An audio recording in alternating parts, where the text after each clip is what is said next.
And a very warm welcome to the podcast. I'm going to try to pronounce this as best I can.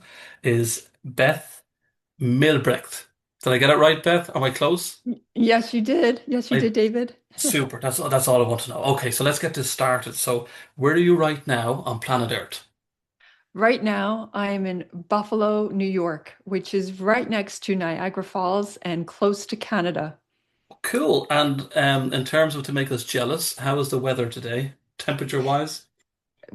We are talking, and it's still winter. It is cold, it is below freezing, but the sun is out, so that makes everything better. Okay, cool. And Buffalo. I mean, give a bit of background about Buffalo, New York. I mean, what's it like, and how long have you lived there? Have you lived there forever? I've been in Buffalo for 5 years, and it is a really wonderful city. It is full of so many friendly, helpful people. And we moved here because my husband got a job here, and he is an in-person kind of guy. And the world headquarters of his company, the engineering firm, is here. So that's where he likes to be. And so we moved here. And we moved here from Ithaca, New York. And Ithaca is also in the state of New York, and it's also in the northern part, and it's very beautiful with lots of waterfalls, and that's where we raised our son. That is a beautiful, beautiful place with lots of farms, and it was so wonderful. And I grew up and in New Jersey, in a small town on the beach. Oh, So I am at heart an ocean person. I love the sea. so you're pretty close by everywhere. And is your husband, is he from the area as well, is he? Yes. He is. And what does he think in terms of between say New Jersey or Buffalo? What's his favorite? Oh, his favorite would be the wild mountains Right. of, yes, he would love to be in the mountains somewhere, which Buffalo is flat.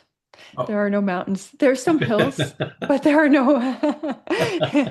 He would And like to go off and ride his motorcycle through the mountains. so you have been the devoted wife or partner, and has he ever followed you anywhere for your company or work? We're going to put him on the spot here because when he listens to Yes. this, we want to hear that he's being supportive as well. So come He is on, husband. completely supportive. He's really supportive. He loves the work that I do. We're both engineers and we met at engineering school. And now I work as a health coach, as a health detective, and he is so completely supportive of that. And um, while he hasn't needed to relocate or move house to do that, he as is phenomenal at being my biggest champion. Cool. So what about you mentioned there in terms of the engineering side? So um let's go back. Let's go back to the start.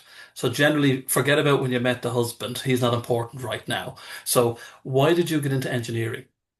Oh, so easy because my father is a mechanical engineer Okay. and he had a machine shop where he designed and built automated machinery. Wow. It is fascinating. So, one of the things he made was a machine that makes band-aids. So, you would put in the roll of the cushy white part that goes against the wound. You put in a roll of the brown tape.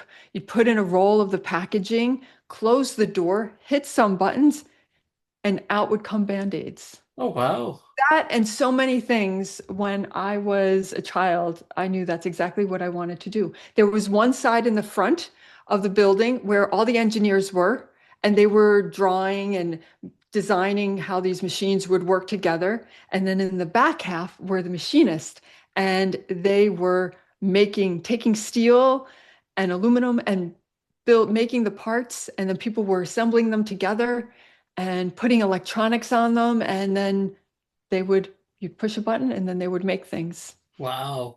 And in terms of like say for example the Band-Aid, um would that be regarded as quite an advanced technology then? I mean, how long ago were we talking about where, your dad was putting, this into the machine and pressing the button?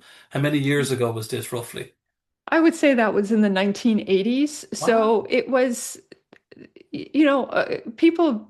manufacturers have been using automated equipment for a long time, but in that era, the electronics started getting smaller. So Right. computers to control it and sensors were being developed that could see, okay, a part is here. Now let's move on to the next step. And so now it happens so much more fast. But yeah, so it was a wonderful age of making all kinds of different things but the part that I loved was he had a vision and then he got to see it be made with his own hands. Right. Like it went from an idea into physical reality, and it was something that could help the world. So I have had that visionary spirit of when I imagine I want to do something, then as an engineer, that's what we do. We make it and we bring it into real life, especially mechanical engineers. We're the ones that work on the cars and the heating systems and all the boring stuff, but it's tangible and it's real. So when you decided, I know you mentioned with your dad, but when you decided to follow this path and this career, I mean, when you were in, say, high school and then you went into college, what did you need to do to ensure, like, in relation to your school grades and what you actually studied, to be able to progress to have this career? I mean, is it quite intense? Would you have to know a lot about physics, maths, Yeah. chemistry? Would you need to know all this information? Yes, absolutely. And my undergraduate degree is a Bachelor of Engineering. There are very few colleges that issue that degree, and Bachelor of Engineering means that I've been trained in all of the engineering disciplines, and my focus is mechanical engineering. So I've studied electrical engineering and chemical engineering and civil engineering. And so mechanical is still, I think that is my specialty. That is what I've spent the most time focusing on. So much math, so much science, so much circuitry and chemistry and higher level math and doing it all in a world that is lots of men, Right. which adds another layer of complexity. So, my girlfriends and I that we went to college together, we're still best friends Right. because it's forged in an intense environment. So how did you find that then? I mean, with the challenge of, typically a male-dominated industry, how did you find that? Did you have to prove yourself more? Were the opportunities less that you kind of had to kind of keep knocking on the door? Like, I'm here, I'm here. Did your grades have to be better than the men? I'm only asking this in general because I know myself from my previous background that I had in aviation, where it was male dominated and more women were coming in. But I used to find myself even that the women used to have to try and prove themselves more than the men. I don't know whether would you agree or disagree? I set very high standards for myself. Right, So I did not want to be seen as someone who might know less right. or might need extra help. Or no, I did not want to have any extra support in any way. So I worked really hard. I don't I don't know if I worked harder than men but no, I did. I thought everything was very fair. My grades were issued by uh, by school ID number. They wouldn't put any, the professor would tape the grades on the door, and instead of a name it would just be your school identification number. And so it wasn't about, well, here are all the women's names and they're failing or whatever. You just look and see your name, your number, and you could get your grade. And I had very high intentions that I was to be taken seriously. So I was so focused that I would dismiss any comments.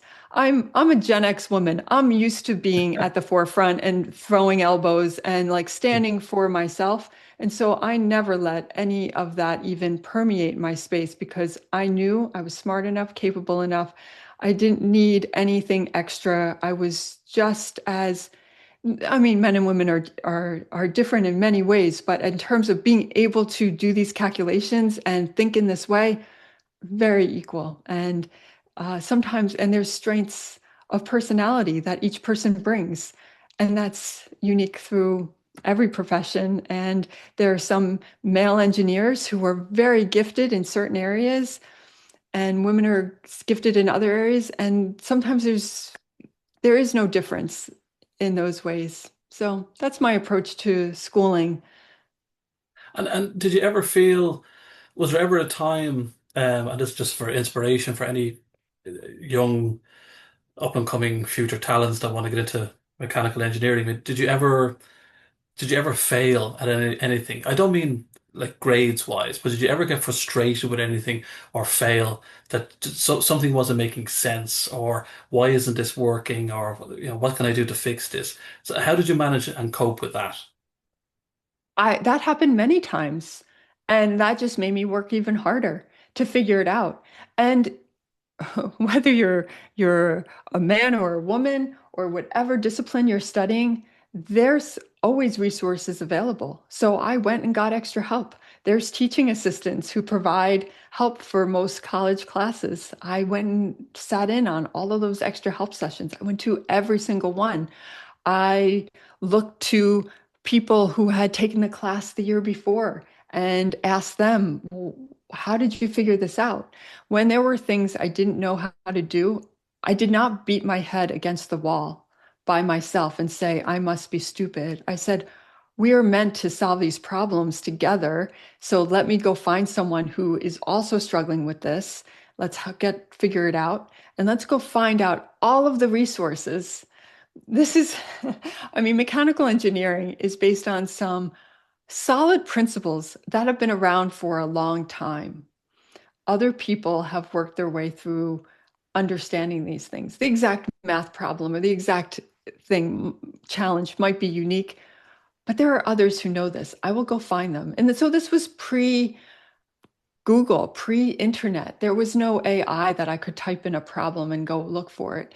And so it was a little more manual of getting those resources. And I tell you, I think it was more fun because that was building community, Yeah. finding people who could help me. And but you mentioned there AI. Has AI changed the mechanical engineering kind of structure in terms of how things are designed or created? Is it making it more, does the human element still have to be there to design? Or does AI kind of say, well, maybe twig it a little bit this way or twig it a little bit that way? I don't know. Well, I don't know anyone who's using AI for mechanical engineering design. Right, If you need to run calculations and a simulation, there's always been modeling software. right, There's always been, I mean, since not, I can't say always, but for my career, there has always been all kinds of design programs that model things in 3D space that allow you to give properties to show you, well, this is going to interfere. There's always been simulation programs that say, well, if a building uses this much energy and the occupants come in and out at these times, and we imagine that there's this type of heating schedule and lighting schedule, this is what the energy output will be. Those things have existed.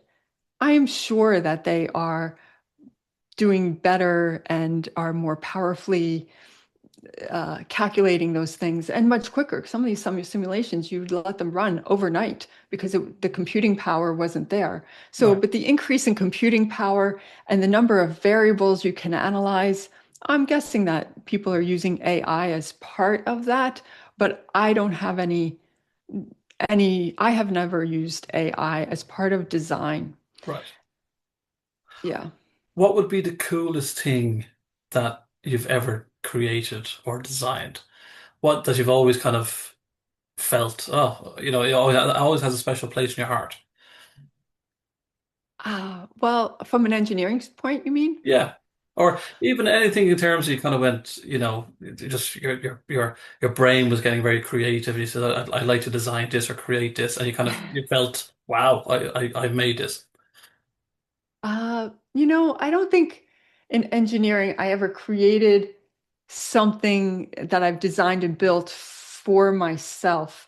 because I think like an engineer. I have many processes and things in my own life, but that's not building something like for example, I love to cook and I'm very good at uh, baking, especially French baking or chocolate making. Those are very precise. You Right. have to get the temperature right. It's not like a stew where you just put in a little of this and a little of that and it'll come out.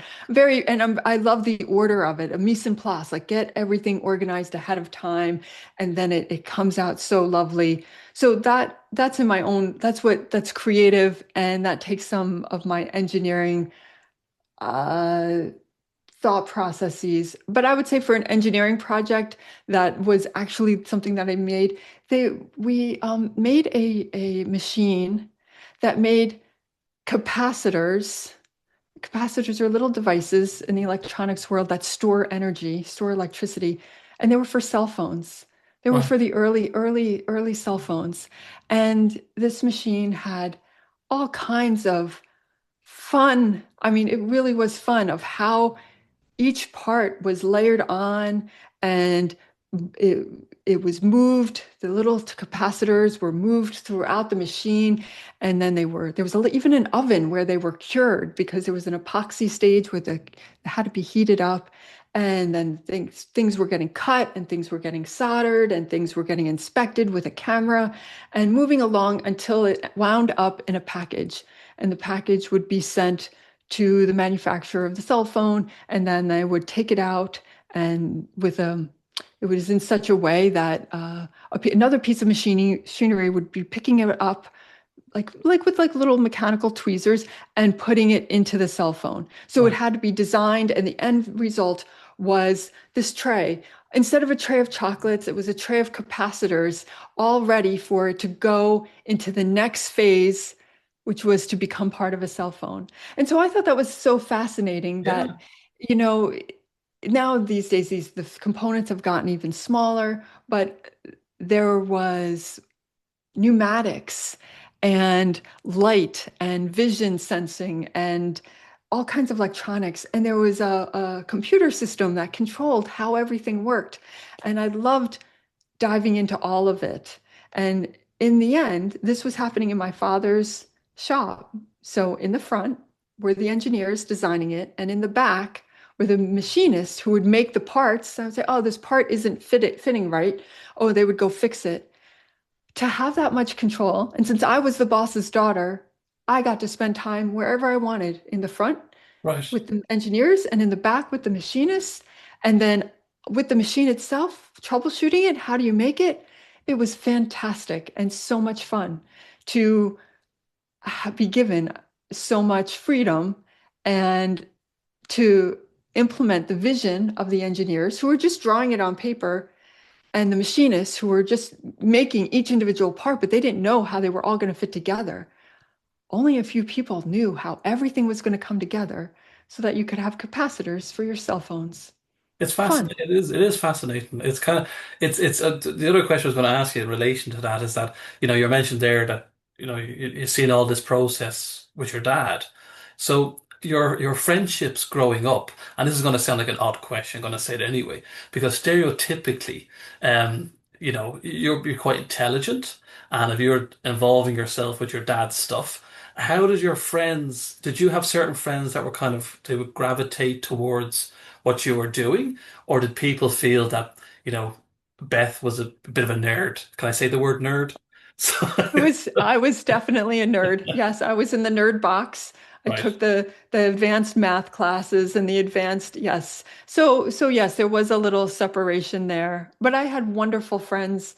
I'm still friends with to this day, growing up, um, that I still keep in touch with and they kept me grounded and they were brilliant in their own ways. And so yes, there was a nerd box. Maybe my friends were also nerds, but it didn't seem, I think today there's more specialization. Like your child is talented, so you send them to music school or Yeah. art school. It was just we were all in the same school, so within the school you got put in a little box. But um, that's okay.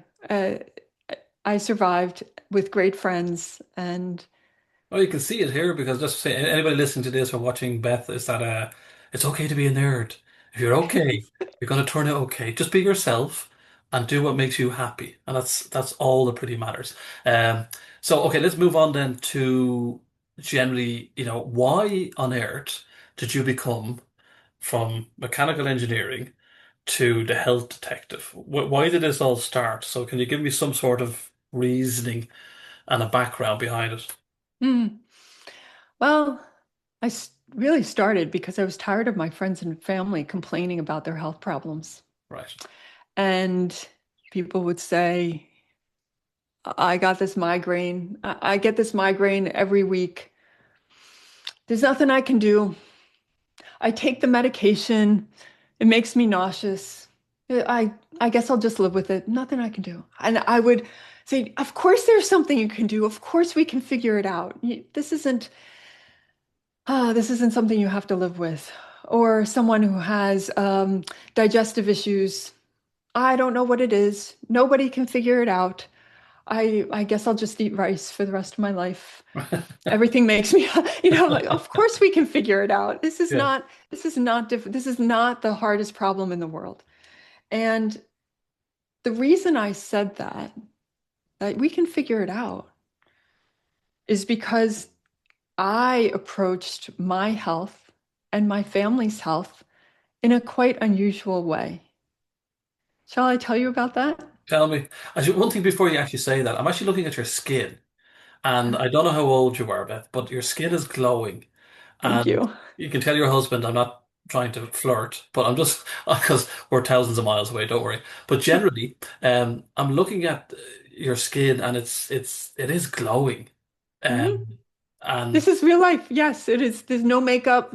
I have lipstick on, but no makeup. Yep, this is my real skin, and it's from the inside out. So I, growing up, didn't know anything about health.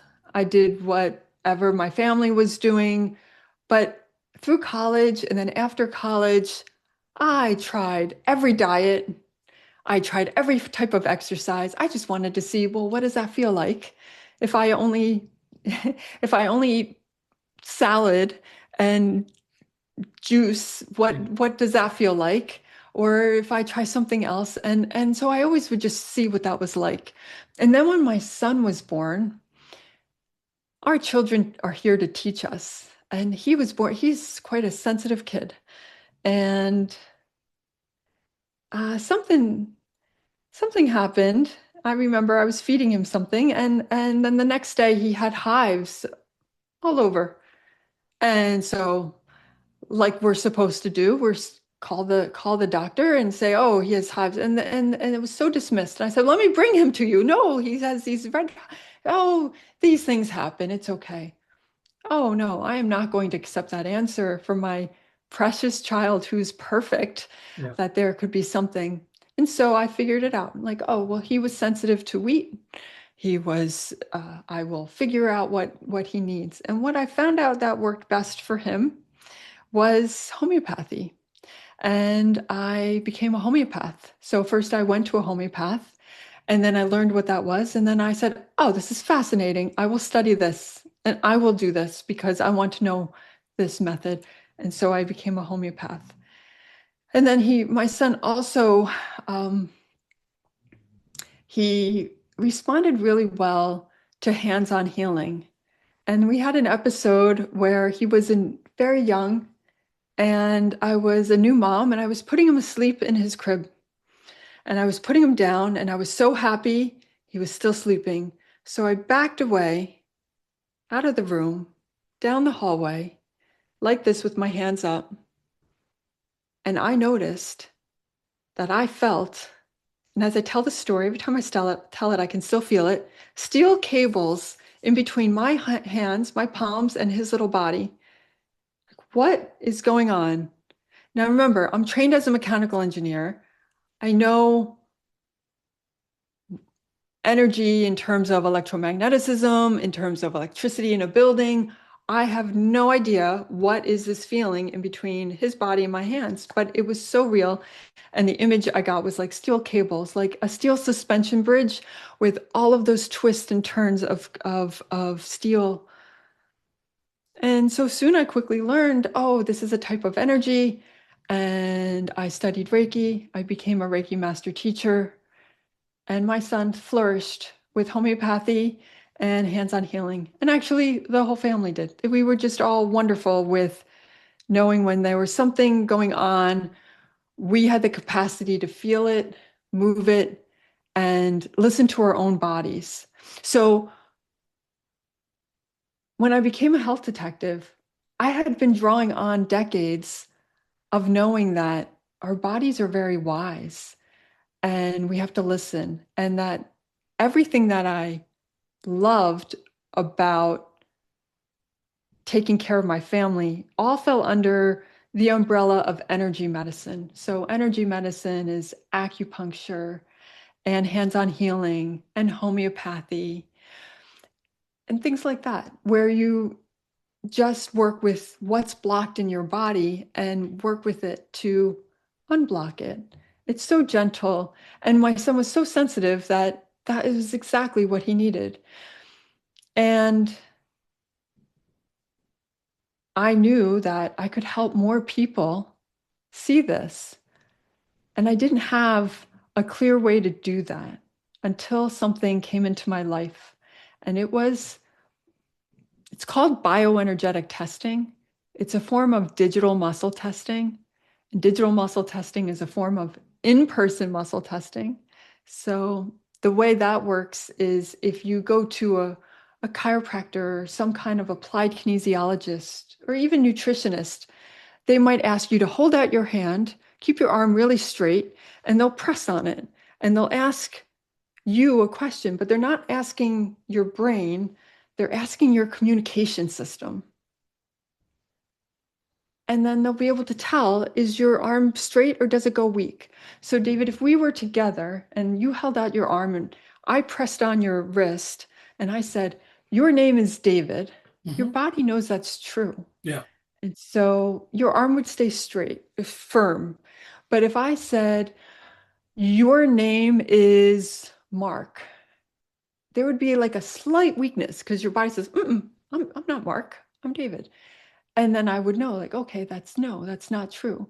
And so people who practice this can scan through your body and say, how are your eyes? How's your pituitary gland? How is your thyroid? How about your heart? What's out of balance? And they can detect using frequency and using your body like a little a tuning fork and figure that out. Well, with the advances in digital technology and modern physics, there's equipment that does this, and I have some, and that's what I do with. And so when I added that piece in, I knew I would be able to help people that were beyond my family remotely and use everything that I've learned and put it together so that I could help be a detective for them so they wouldn't be in pain because nobody likes people who are in pain. They're complaining all the time. Yeah. That was my original thing. But really, we all want healthy people in our life. They're more fun, they think more clearly, they solve problems in really creative ways, and the world is just better, and our families are better. So that's why I decided to take what I know and the method that I put together to be a health detective. So what does the family think of you now? I mean, after you went through all this, because I'll be honest with you, most, like, if you're like the daughter-in-law, the son-in-law, or the son or the daughter, you wouldn't go to the extremes that you've gone to kind of find out why, these family members are complaining all the time. You would just kind of go, oh, we see them once a month, that's enough, and I'll see you later on. But what was their reaction when you actually went away? You found the information, you studied, and you actually what you did was helping. What was there? What were they a little bit cynical at the start? Were they? Oh, completely. Yes. Oh, Beth is doing these crazy things. They I mean, because I had already been raising my family without standard treatment. So they thought that I was a little crazy that way. But I also knew that they would be skeptical because they love me and they want me to do something safe and normal. And being an engineer is very safe. It's very respectable. You might not know what an engineer does, but you know that that conveys some kind of authority or conveys some kind of wisdom. And so I've done that for 35 years. And so stepping into doing something else, I did not rush to tell my family what I was doing. Oh no, I kept it. I kept it to myself for a little while. And then when it started, then when they were ready to have a conversation, some of them I still don't really care to know. Right. They like to, and that's okay because I'm not for everyone. Yes. Some people want to stay with how they understand things work and how they approach their health, and that's fine. So I don't go to them and say, hello, this is what I'm doing. But if they ask me, I will tell them. And I can usually tell right away if they're really curious because they want to know more, or if they're going to be more critical. And if they're going to be more critical, I just give them grace because they have a framework of the world and how their body works and Yeah. how the medical system works. And that's what they'd like to stay in. So they can stay in that. They don't need to change. And the husband, her husband, what was his reaction? He he was all in. He has seen he has seen how the decisions we've made, which have been not conventional in how we raise our child, Yeah. eventually come to be proven right. Right. He has seen how when I was steadfast in the foods that we gave our child and how we cook and eat dinner together and all these things now they are more popular. So he knew that I'm just a little ahead of the curve and he might not understand at first, but soon he will. And so he is super supportive. And what type, say for example, from the time you get up in the morning, what would you be eating, and what would your kind of daily routine be before we kind of move into more of the health detective stuff? So, Sure. put the focus on yourself. So, when you wake up in the morning, or let me do it the night before, what time do you usually go to bed at? And I then, us- what's your routine overnight, and then start a day? Yes. Okay. So I usually go to bed by 9:30 or 10 o'clock at night. I'm much more of a morning person. And then when I get enough sleep, then I just wake up. I don't need an alarm clock. I wake up at the same time every day and I'm wonderfully refreshed. Um, my morning routine. I'm usually not hungry right away. I don't have a specific, oh, I must intermittent fast and wait this long before I eat, but I'm just not hungry. I wait until the digestive fire is built, and Right. that's when I wait to eat.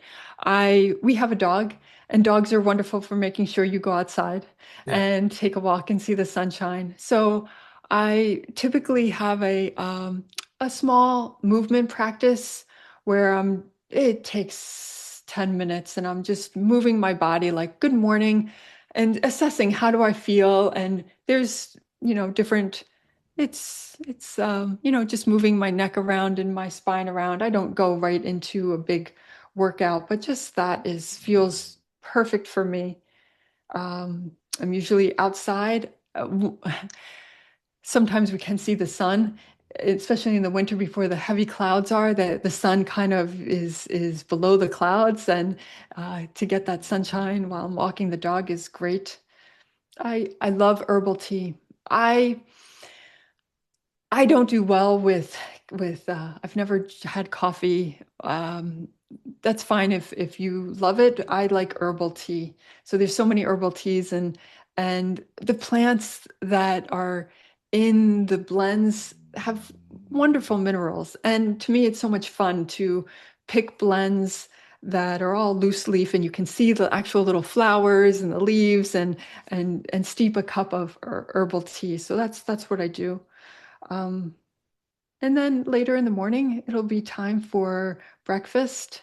And my day goes on with calls and podcasts and networking and meeting people, doing the work that I do uh, with clients. And uh, dinner is a big priority. I love doing that. Fixing dinner. It it it just is something that once you commit to it, makes the world of difference. And so I always know that I'm fixing dinner. It's a non-negotiable, and I enjoy thinking about, well, what am I going to fix? Okay, here it is. It might seem old-fashioned, but sometimes when our world is crazy, the geopolitics of our world are insane. It's nice to have something you can control. And Yeah. for me, that is dinner with my family. And so I do that. And yeah, it takes, I don't know if there's intermediate steps you'd like to know about, but I make sure I'm off screens before bed. And if I am going to be on my computer, I put on my red glasses, my blue light. I mean, it takes the color out of everything. They look red. And so it's hard to even be on the computer or phone because it takes away all of the color. But that's how I protect my myself from screen time before bed. It's hard to get away from it completely, but the lights are dim. There's no blue light, and I make sure I wind down so that we can begin again the next day with a good night's sleep. What about food wise? I mean, would you, if you have, say, your dinner you mentioned there, or even like a breakfast, would you stay away from processed food totally? Would you cook everything fresh? Would everything have to be like, organic? What, Yeah, I know you mentioned earlier on, like, one size doesn't fit everybody. So if anybody's listening to this, it doesn't mean you have to go out and buy everything organic. But yeah. from your point of view, Beth, I mean, what's worked for you, What food works wise? for What works for me is knowing where my food comes from as much as possible. So, where I am in upstate New York or Western New York, there are farms within a few hours. There's a farm within 20 minutes that I get all my vegetables. There's a farm 2 hours away that I get raw dairy and meat. There are other farms that I have to have shipped. They're in other parts of the United States, so I have to have it shipped to me. But I like to know where is my food coming from. So knowing that is much more important than whatever label. If you go to the regular grocery store and yeah, sometimes the things that you can do and still be certified organic are quite horrifying. So it's more important that you either have a little garden yourself in the summer where you grow your own lettuce than it is to go buy organic lettuce. Like if you can find a small farm stand or grow it yourself, that's the best. What I like to eat and what works well for my body. And remember, now I have been every diet, every name, I've tried it all. And I believe that we change. We have different nutritional needs at different phases of our life. Where I am right now, I love eggs Eggs. and beef and butter and tallow. I have, with the raw dairy, I culture my own yogurt, and that with some honey. Oh my goodness, that's so delicious. So to me, I really can't get enough fat. It's so important. And when I'm cooking the winter vegetables, they're always cooked in lots of butter or tallow. And Can I ask what it tallow is? What's tallow, Beth? tallow is beef fat. It's beef. I've never heard of that before. Tallow. Is it O Talloe or W W? O Oh, W. W. Okay. Yep. So Yeah. beef fat. Beef fat, yes, that's what everything used to be cooked in. Right. So lard is from pigs, so that's pig fat. So if you cooked bacon or ham or something like that, that would be the fat lard, and you could, get that from your butcher. But tallow also, it's our yeah, that's what I enjoy eating is, and I love Brussels sprouts and cabbages. I'm half German, half Irish, so give me the sauerkraut and the potatoes but I get them from the as close as I can to. I can't grow everything myself. It doesn't work that way, but if I can get them from the local farm or farmer's market, I do, which matters more to me than any label that you could put on something. So in terms of the for anybody who's listening to this, kind of that, you mentioned their fat, like cooking the vegetables and butter and all this type of stuff. Um, I'd be interested to know, like from your side. I mean, your cholesterol, and I'm only saying this specifically because obviously there's so much information out there to say you should cook food like this or cook food like that, and you shouldn't have high fat food or the butters or all that type of stuff. So from your side, I mean, do you have any heart issues? You don't have to tell me here anyway, but No, have you had any problems in the no. past or cholesterol issues or So anything like that? cholesterol. Yeah, I am not the educator on cholesterol. There are many people who do this much better than I do and explain it better than I do. But your cholesterol numbers, whether they're high or low, they're not correlated to the dietary cholesterol that you eat. They're correlated to your inflammation. Yeah. And the fat that you eat doesn't have anything to do with that. In fact, it's more protective. So all of your hormones are built on cholesterol. And so you actually, there are studies that show that the people that live the longest have the highest cholesterol. So it is not something to be feared. But yes, if you have a lot of inflammation, then your cholesterol is running around in your blood vessels trying to get to the scene to help patch and repair. Right. So it's not a one size fits all that Beth says your cholesterol numbers can be really high and it's not. You have to look at the whole system. I mean, that's what I do as a systems thinker, as an engineer, as a health detective, is you have to look at everything. So don't just take this one thing out of context. But it's really sugar, white flour, things that are simple carbohydrates that are inflammatory that make cholesterol say, oh, we can fix that. Let's get to work. They're like the bus driver. They're driving the bus of cholesterol to go patch those things up. Right. So when you have a blood test and it says, oh, you've got a lot of cholesterol, you have to put that in context. So is the information or a lot of the information outdated? I know there was studies done years ago. I'm not going to go too much into depth about sugar and all this type of stuff, but um, are we kind of misinformed about what, at the end of the day, we are animals. So are we misinformed of what we should be having? Because you do watch TV and advertisements, and it does mention, like, low cholesterol butter, low fat milk, low fat this, low fat that. Other than the sugar side or the white flours you mentioned, should we be having these kind of, as you mentioned, the tallow and the butters and the beef and the It is my perspective that we should, and there are many that agree with me. I believe that one, we should not be watching television. Two, you should not be consuming any fake foods. yeah, It should be whole milk. It should be real butter. It is um, anything that is modified to remove the fats yeah, to turn into margarine. It is very close to plastic. If you put that out in the garden, the bugs will not touch it. yeah, Animals will not come for it. They know it is toxic. And those fats are what your body is made out of. That's what all the cell membranes are made out of. So, yes, there was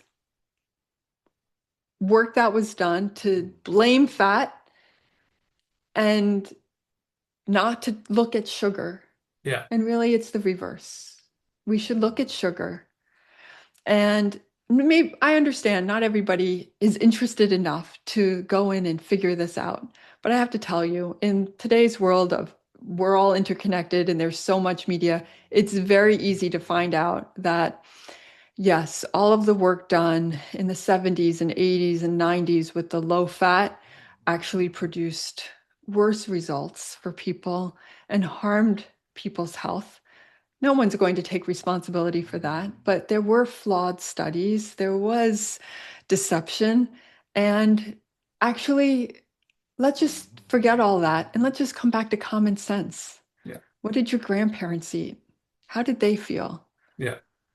Oh no, you're right. It's like you mentioned earlier on about, the older people seem to have the highest cholesterol. My aunt, she's 89 and she has high cholesterol all of her life. So she eats well and she's does a lot of exercise and she looks good, but she eats well. You know what I mean? She doesn't eat like a lot of sweets or sugar, a lot of breads, but she kind of, as you mentioned, back to many years ago, she had a normal diet and didn't listen to any other stuff that was kind of being pushed on her. And fruit wise, what's your go-to fruit? Oh gosh, I love apples when they're in season. I local apples are not too sweet. There are so many hybridized versions that are super, super sweet, but just a nice tart apple in the fall. And um, cherries, strawberries in June, apricots and peaches in the summer. Just so, so wonderful.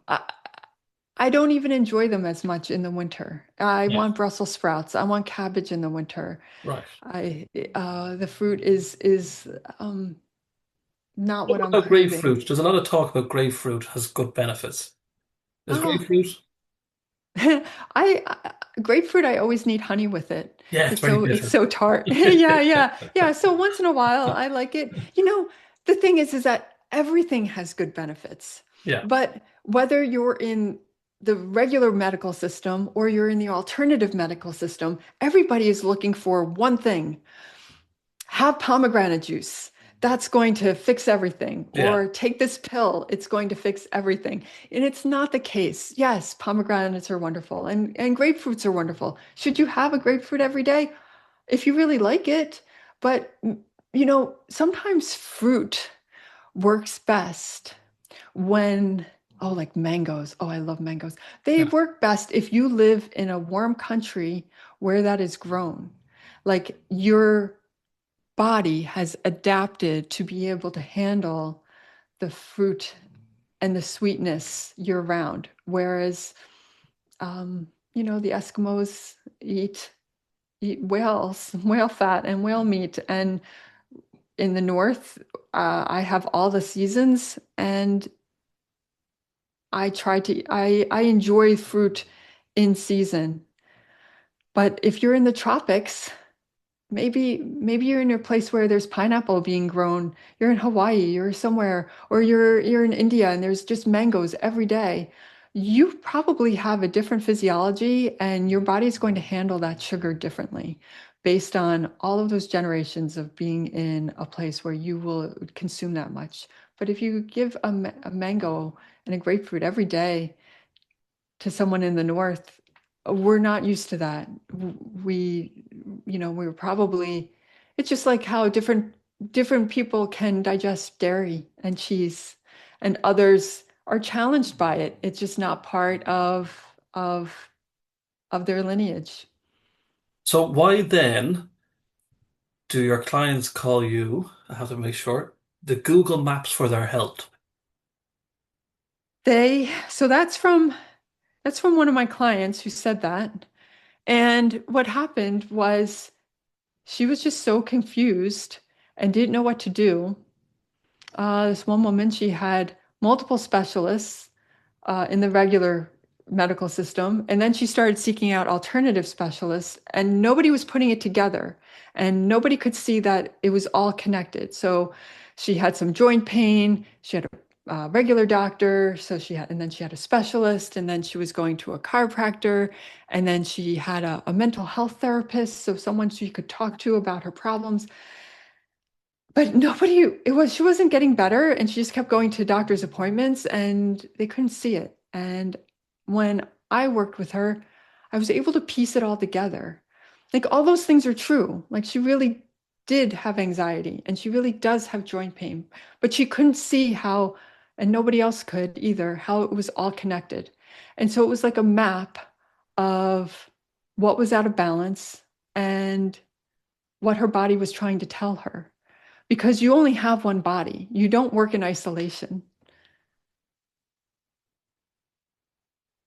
Sorry, in terms of the whole process there. So say for example, Dave, I'm going to kind of contact you tomorrow, Beth, and I'm saying I have this issue or that issue. How does the whole process start? Okay. Well, usually it starts with an insight call where I find out what's going on and what you've tried before. And I then run the separately while not on a call. So sometimes this freaks people out and that's okay. Then you find somebody in your town and you work with someone in person. But then separately, while we're not on a call together, I'll run your bioenergetic testing.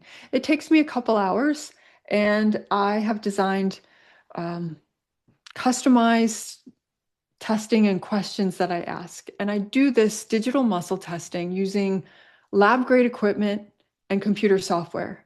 So as we discussed about engineering, and this method works really well for me because it's very logical, it's objective. I am not being I am not including my influence when I ask you a question like, oh, well, Dave told me his foot hurts. I think I know what that is. I don't want to inject any of my bias into it. And so I go through and I run multiple comprehensive tests. And what I'm doing is sending your body a text message. And I'm not sending it to your brain. You don't have to physically say, "Oh, Beth's asking me all these questions. I have to answer them."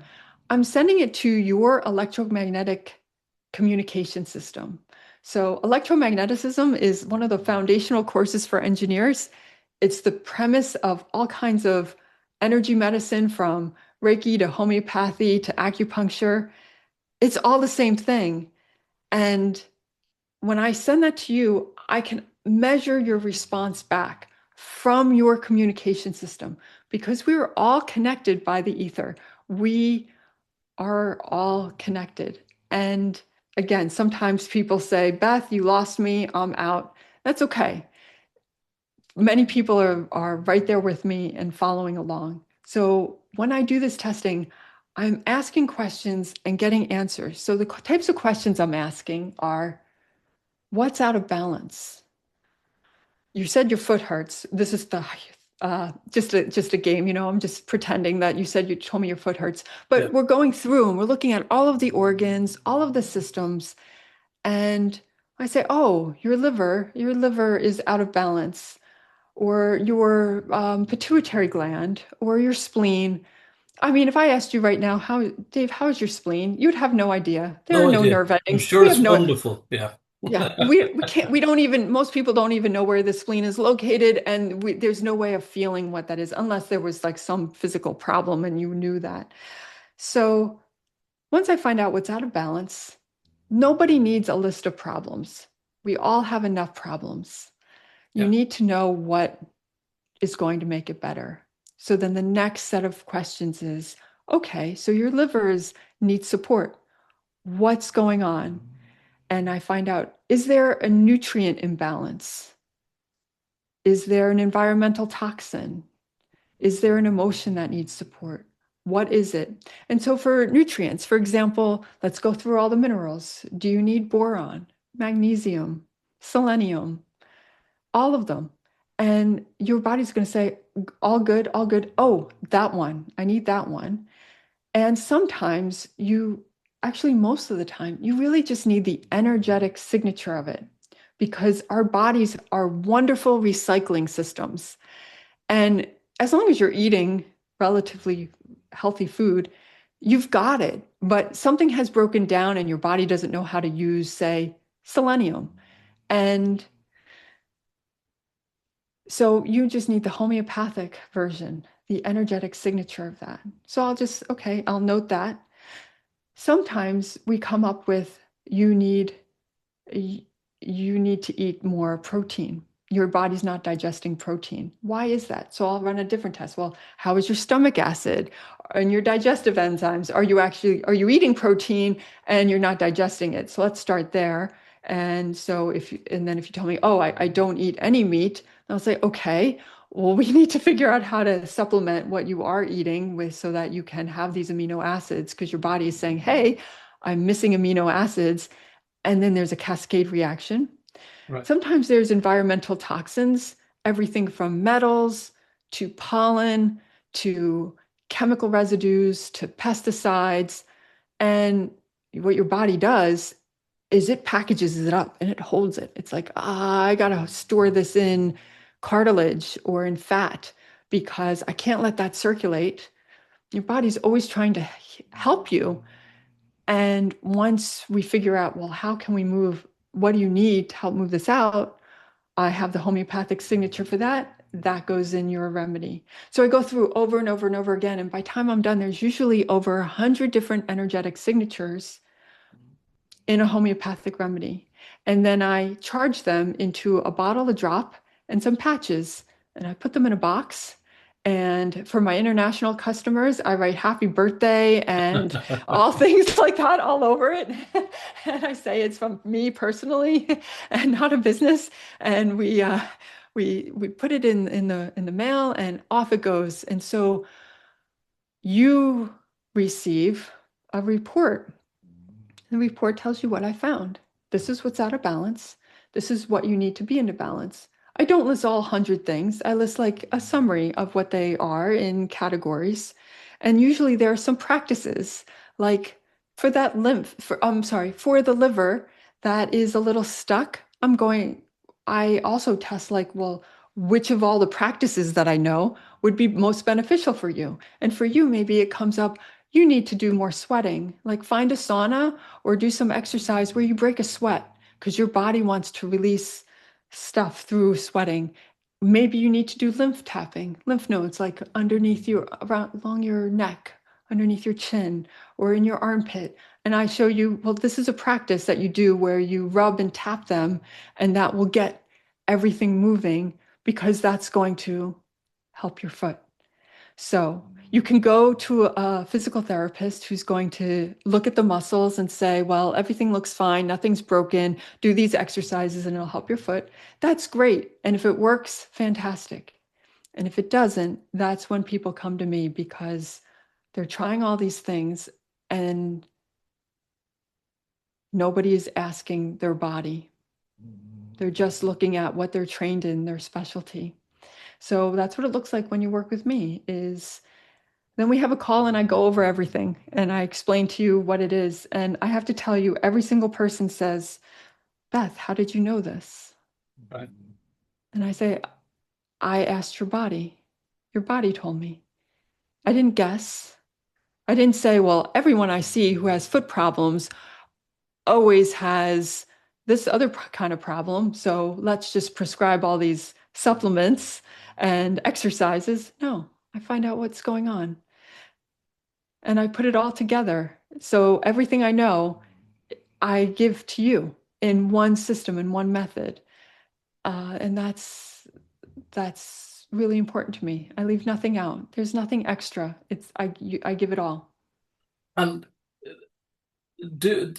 so the clients that get in touch with you, do they have to be patient? Because we're in a world where, as you know yourself, if you have a headache, you can pop a pill, headache is gone. Um, I have a stomach trouble, you take an antacid, the stomach pain is gone for a couple of days. So generally, with the health detective kind of philosophy, is do the clients have to be patient? Have you had clients come back kind of going, look, Beth, it's been 5 hours or 6 hours and things haven't improved. I mean, what would you say to them to kind of say, look, these things take time, Well, in the alternative health space, and it's typically or naturopathic space that I've studied in for a long time, usually a common rule of thumb is that it might take 1 month for every year you've been feeling bad. right? 1 year. So if you felt bad for 10 years, You've had an issue for 10 years. It could take 10 months. With my clients, I usually see things faster. Sometimes people notice results within a day. Usually there are some clients who are so sensitive that when I'm doing the testing, they know it, they can feel it. There are some clients who, once they get the remedy, they have the first drop and they notice something, they feel a calmness. There's an emotional component in the remedies as well, because homeopathy is so beautiful at working with physical and emotional. And that is all together. You cannot have, you could be very worried about your foot. So you think about your foot all the time and you're worried and stressed. And there will be an emotional component in the homeopathic remedies that's like that is calming to you. It's not in a pharmaceutical way. Homeopathics are beautiful like that. So some people notice things within a day or a few days. Usually within a week, people notice something. Is it fully resolved? No, that might take a month. And I work with people either just one time or for 3 months or for 6 months because it's like a layer. Like, okay, we fixed the foot. Now we have to look at the hip, or now there's more now emotion about other things that are coming up. So it depends on each client, how deep they want to keep going. But just starting and looking at their body as a whole uh, yields amazing results. Maybe not within an hour, but definitely there's an initial feeling that I typically see. You mentioned there a bit with international clients. How does that work then? So say, for example, somebody like myself in Ireland is wanting to find out this information and is wanting to improve their health. How does that system work? Is it the same pretty much as somebody that's living in Buffalo, New York? It is the same because I don't even see the people in Buffalo, New York, unless I was seeing them socially to have a Right. call or to meet up with for to have tea. Because I need to focus. It looks, people ask me, Beth, make a video of what it looks like when you're doing this work. I'm like, it looks like me sitting in front of a computer with some Right. equipment attached to it. It does not look very fancy.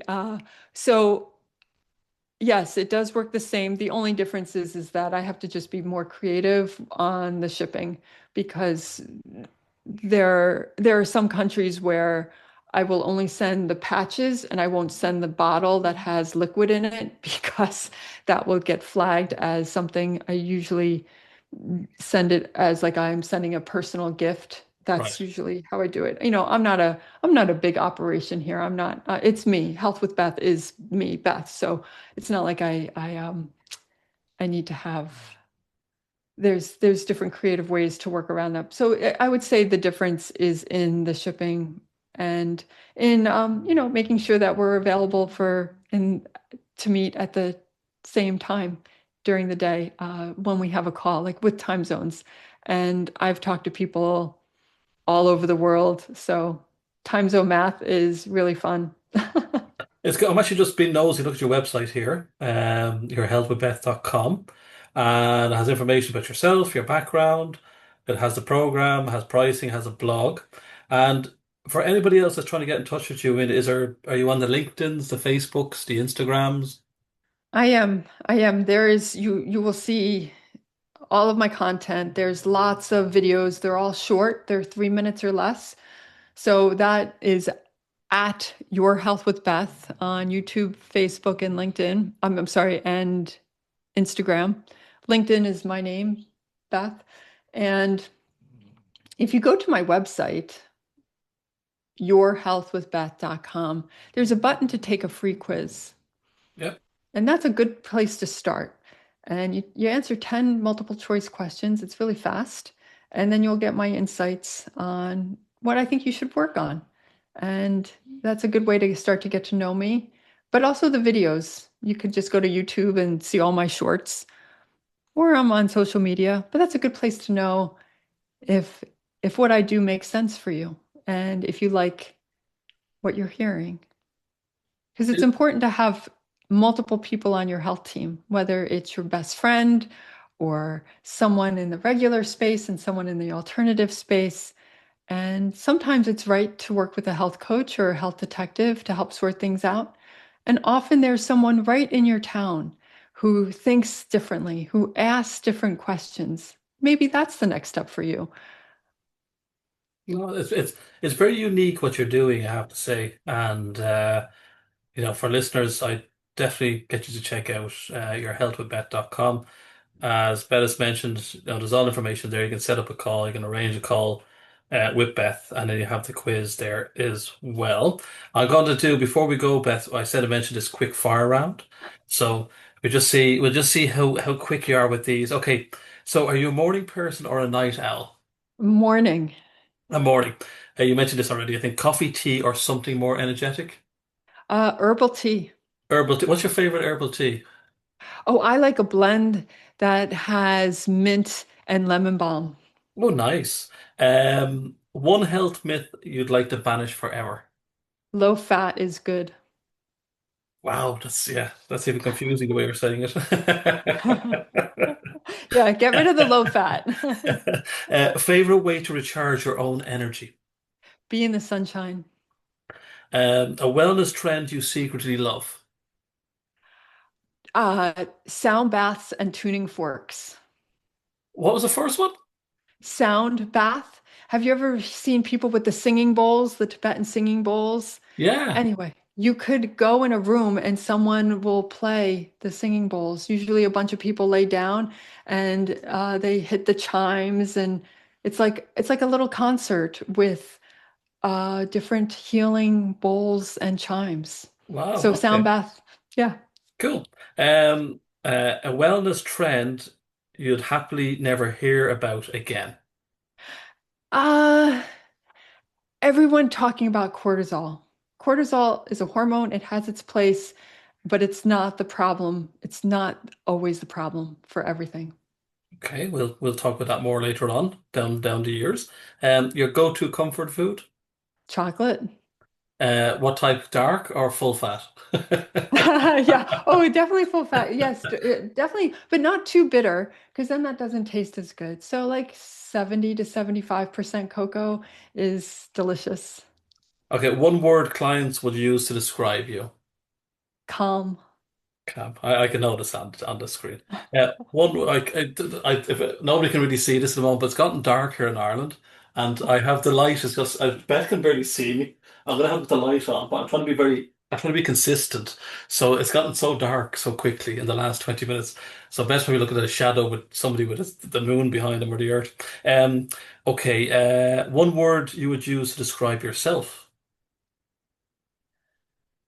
A lighthouse. A lighthouse. What type of lighthouse? I am a lighthouse that is standing strong, holding the light so people can see their way back to health. A lighthouse doesn't shout. There's no speaker on it. I mean, there is a sound, but it's not telling you, like, do this. This is the only way to go. A lighthouse is just holding the light, holding still, saying, when you're ready, you're safe here. This is the right way. I feel like that's my approach to health, that I am not, there are people who are saying similar messages to me, but they are shouting and they are being very loud. And that's not my way.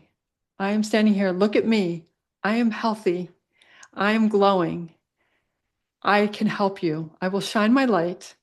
Everyone who wants to see that light will come. Can I ask you a quick question? It's interesting because I was talking to a friend of mine about this recently, that a lot of people they need to have somebody else in their life. You mentioned their lighthouse, but they need to have somebody else in their life to make themselves happy.